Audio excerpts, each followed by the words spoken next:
So maraming nagtatanong sa akin ay hala, hindi pa marunong si Rilin mag-English, hindi pa marunong si Rilin mag-Chinese.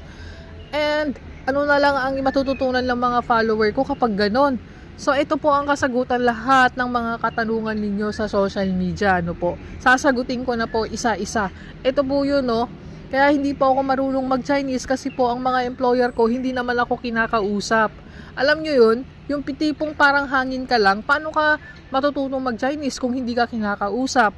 Tapos yung lolo mo naman, puro pengso, tapien, nyaw-nyaw, yun lang naman ang sinasabi niya sa akin, yung mga basic lang naman. Paano ako matututo?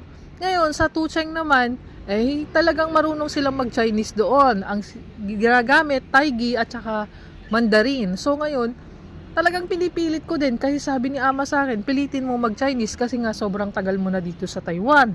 Sabi niya sa akin. Pero 2 months lang naman ako doon. Ang natutunan ko doon, the good thing is, talagang natuto ako magluto sa kanya. Dahil sa kanya, natuto ako magluto. So ngayon, tagaluto ako ng 7 person.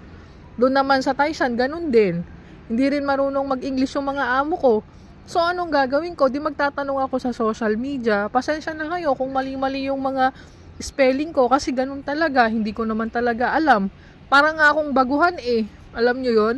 Baguhan na walang alam dito sa Taiwan. So pasensya na kayo mga kabayan.